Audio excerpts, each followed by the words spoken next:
Të dashur bashkëdhetar, sot po sjellim pranë jush intervistën me zotin David Krueger, presidenti i korporatës KDL dhe njëkohësisht antar i bordit të Fondacionit për Ndihmë Shëndetësore për Shqipërinë.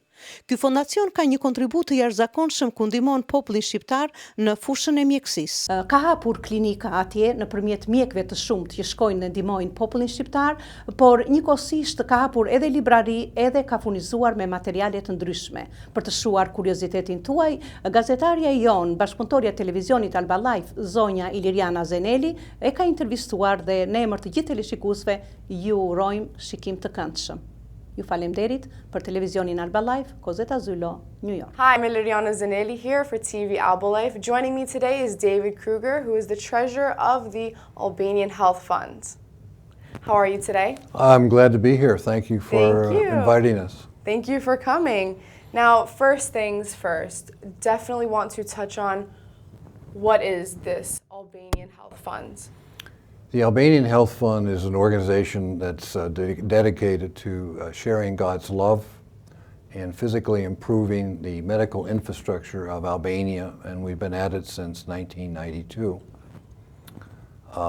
We came at the invitation of the Albanian government shortly after the revolution, or after whatever political upheaval there was, and there were significant needs. So our founder, Dr. Bill Johnson, got a team of doctors together and came and did a survey trip.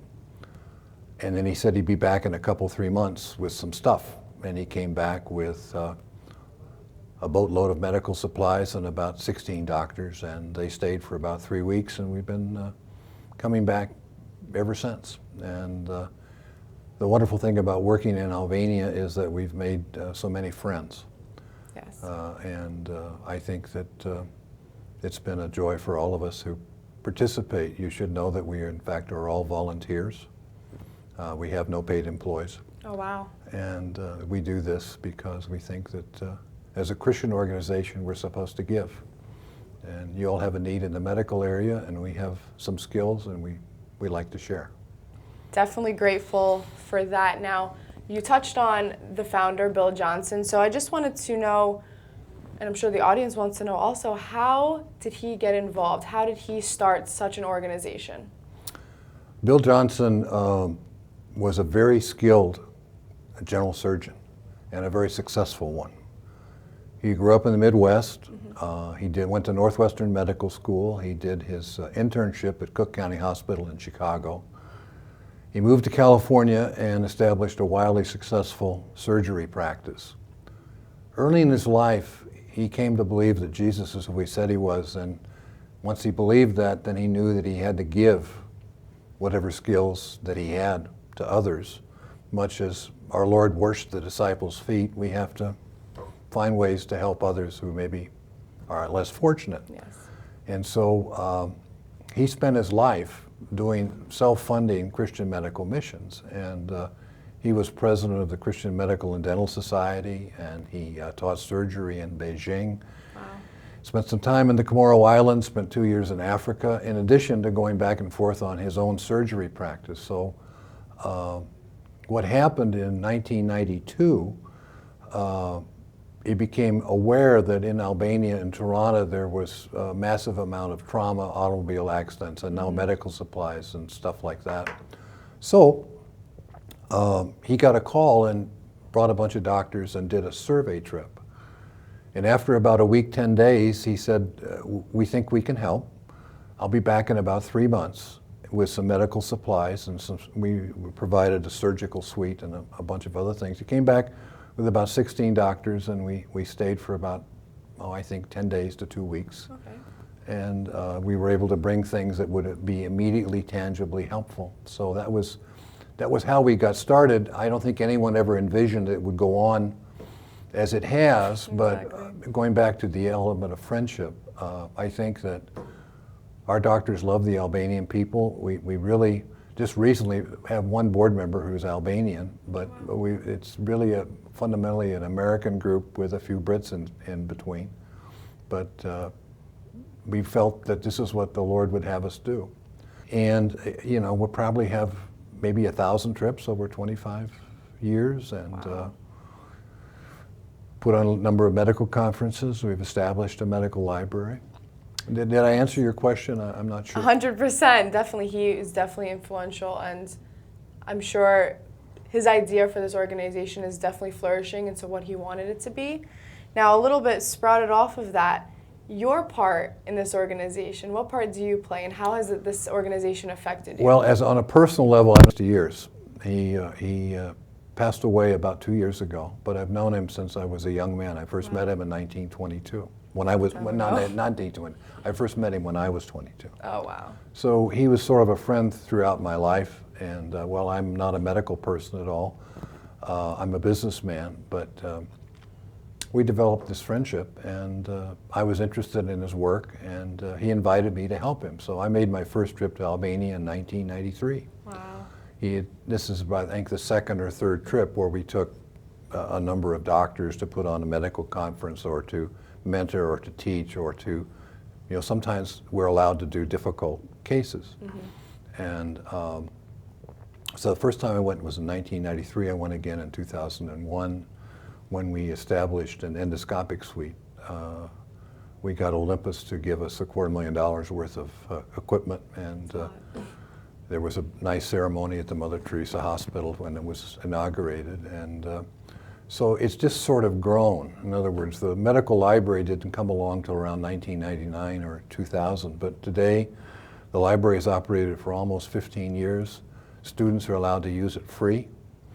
It is extraordinarily well equipped with both technology and also some fine medical books, and it's heavily used every day, especially about around exam times. And it's, again, open to anybody.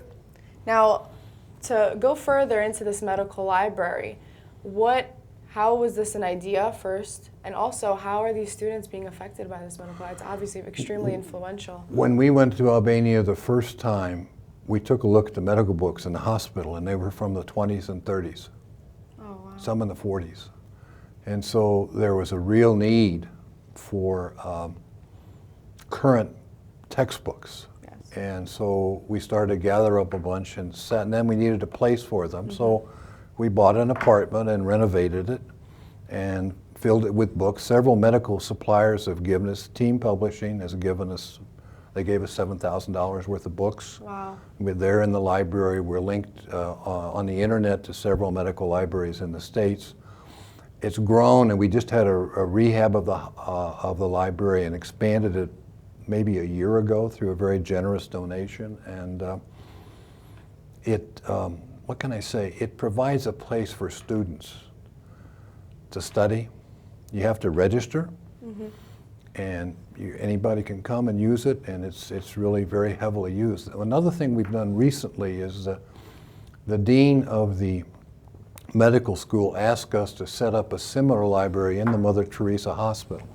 Oh, okay. With technology and with books, and he asked us to fund it, and we did. And it was established last fall.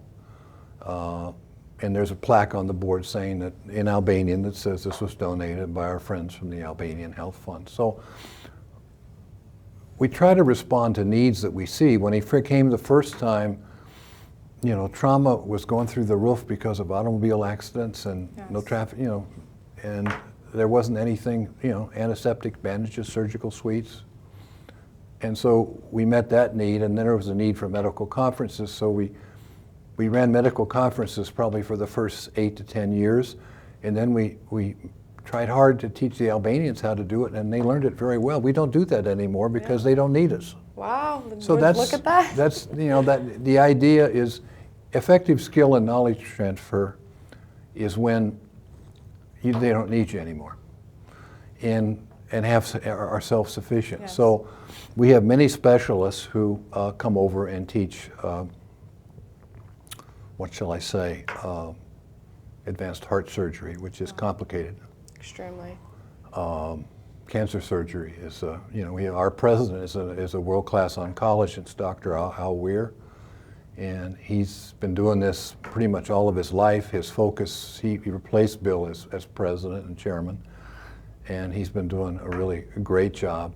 He's been to Albania many times, and is a relatively young man. and he has really helped in the oncology area. So if you look at the various disciplines where medicine needs help, we look for the Albanian medical establishment to tell us what they need, and then we try to find a way to support it. So you asked me earlier when we were talking before we started about what Albanian involvement has been. The Albanian involvement is heavy in country, but here in America, it's fundamentally an American funded exercise. So you gave me a list of the doctors that have been... Albanian doctors. The Albanian doctors, yes, that have been working over there. I see a lot: hematology, cardiac surgeon, general surgeon, urologists, all of these. And also the correlated American doctors who went there to help them. So this, how did this come about, this help that's out there, and for them to have the opportunity to teach them? Bill Johnson was everyone's friend. In other words, he had such a sense of God's love for all people, and such a personal sense of Christ, and such a desire to give, that if you ever met with him, you knew that you were with a special person. And I think that Albanians, both the political officials and also the doctors, sense that intuitively. And so they want to listen. And then the people that he brought all had some relationship with him in different areas. There was nobody he didn't know. And so all of a sudden, I'm sure you know the concept that the whole is greater than the sum of the parts. So, there is a multiplier, a multiplex effect there that happens when a team goes and is there for 2 or 3 weeks. They meet in the morning for prayer. At the end of the day, they debrief on what happened, what went wrong, what went well, what can we do. And out of that, I would say the key, we have one doctor in Greece that comes. He's a plastic surgeon. And one other doctor from England that comes. But most of the doctors are from America. And as I said earlier, they all donate their time and pay their own way. So they have to leave their practice and give up that revenue. So it costs, but you can't ever outgive God. And so it comes back to them many, many times over. And the people that we have are sine qua non in terms of their specialty. I mean, they're really good. Yeah. And so what happens is that, the Albanian doctors are like sponges. I mean, they really soak it up and then they're better. And so the idea is that the Albanian people are better. Once, when I was there in 2001, when we presented the endoscopic suite, I gave a little speech on TV, and I was and so I was getting ready to leave the country, and this guy with a gun and black came up to me, and I thought he wasn't going to let me leave the country. He said, "I saw you on TV, you good people." It was cute, it was sweet. It was sweet. So I think we do it for love. We receive love from the Albanian people, they receive it from us, and the whole is greater than the sum of the parts. Of course, sometimes that's the ends and the means right there, of Sure. course. Now, you touched a few times about your experience going to Albania. So what was that like every single time? You've gone a handful of times. What was that like? I've been twice, okay? I haven't been a handful of times. On our doctors, the one that's made the most trips is Dr. Paul Smith, who's a surgeon. He's gone 41 times. Wow. Bill Johnson, before he left, went 28 times. That's a lot. Rudy Ohm went 28 times. There's probably 15 doctors that have gone over 20 times. Wow. But most would go 3 or 4 times or 1 or 2 times, and I was privileged to go once. When I went in 1993, things were still pretty tough. It wasn't far from the revolution. And so I lived with a Muslim family for the 10 days that I was there. Yes. And that was really a wonderful experience. It was a little like, camping. And, What was that like, living in such a I was the diverse area? entertainment. They wanted, I could not give them. I mean, they want to watch me shave, and they wanted me to start drinking raki at 10 o'clock in the morning, wow. and I can't do that. Traditions. But the folks I stayed with were wonderful, and they were grateful. I think the other thing that's been encouraging to us that Bill, before he died, he'd been working there for 10 years, and the president of Albania gave him your Medal of Gratitude award in a public ceremony. So that meant a lot to him, and it meant that the folks who were the political understood the value of what we do. I personally met with Minister Solis when he was health minister, and he really felt that we were really helping and thanked us for coming. So that was, I get more out of it than I give. I mean, it's a very, very valuable part of my life. I'm a retired businessman, and but I still work. I've retired from 2 or 3 jobs. Well, there you go. I mean, from when it began, which was 25 years ago. 1992 was the first trip. Until now, how much has changed? The medical skill and knowledge has gotten a lot better, a lot better. And as I've told you, in many places they don't need what we do because they've had help from Europe, from Germany, from other places that have come in, and also they go to conferences in different places. Yes. That's why we sort of quit doing the medical conferences, because people would come and do it, and they would do their own. Oh, wow. And therefore, it's not a useful use of our time, you know, so we felt like we'd shared how to do that and then let it go. So, of course, now Bill Johnson's no longer with us, but where does the board itself see your organization going in the next few years? Well, I think that our primary ministry would be with medical students, young people, because that's the future of Albania. So the professors don't use our library, it's the students. Yes. The professors will use the library we put in Mother Teresa Hospital, but the library we have has far more material. So I think it's an expansion of the medical library over time. I think it's working with medical students, young people, and giving them hope that they can be good, I mean really good. And it's the friendship dimension. Of course. Anything else you wanted to touch on? Let's see. We would be hopeful that there is a large Albanian community in New York, and also I've made some friends in Chicago. Okay.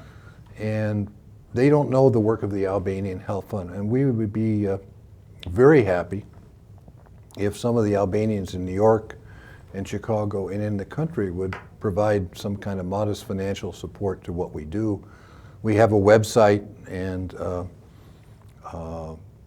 you can donate online if you'd like. We never have quite enough money, so we would like to have American Albanians financially support the work we do. And so that's one of the purposes of meeting with you. Of course. Now that was definitely one of people I'm sure want to know how they can get involved. So can they go online to albanianhealthfund.org? www.albanianhealthfund.org, and you can look at, there's our story, how we got started. There's the board of directors. There's our volunteers. We have 60 to 80 doctors who have volunteered and gone. Yes. And if you look at their specialties, it's a very wide range. There's a recognition of the awards the Albanian government has given us, and we had 10 people there last month. We had 10, mostly nurses this time, 2 doctors and 8 nurses. Wow. And we put on a medical conference, and one of the things that we've tried to do is elevate the status of women, how our doctors treat the nurses that come as peers. It's important. You have to model that. You can't talk about it. Exactly. Make sense? Yes, but it is important, of course. So we've been focusing a little bit on nursing this last spring. Well, that's nice. Anything, did you want to touch on that a little bit and explain a little bit more about the nursing aspect? Well, Bill Johnson's wife was a nurse, and she was the first, and there are a number of nurses that are married to the doctors that go. So many times wives will go. And they meet with the women and talk about things that women talk about, and it seems to be a good thing. I'm sure it helps that whole friendship aspect that you touched on a little bit earlier. just having that loyalty and that mutual respect for one another. Well, we occasionally have people come here and stay with us. Evan Slimani, our orthopedic surgeon who serves on the board now, who runs the library for us and operates at the military hospital in Toronto. He studied here in America for 6 months, and once a year he attends our board meetings, which are held out in California. Yes. And he's been a great addition, and in addition to a good friend. He and his wife, Valbona, lived with us for a while up in Westchester County. So that was a joy. They have 2 kids, and they're a great family. That must be refreshing. It was. We had some fun. We had a great time. I think I've covered it, unless you have. I think you did an amazing job. I want to thank you for coming, and Yes. thank you for being so open about everything and touching on all the top. And I'm sure no one really can. They know everything about this fund now. And Well, I hopefully we encourage get people to go to the help. website, and if they have any course. question, there's a link called Info Albanian Health Fund. Okay. That comes to me, and I'll try to answer it. There you go. So if people want to help out, definitely visit albanianhealthfund.org. And I was here with David Krueger, the treasurer of the Albanian Health Fund. I'm Iliriana Zanelli for TV Alba Life. Join us next time.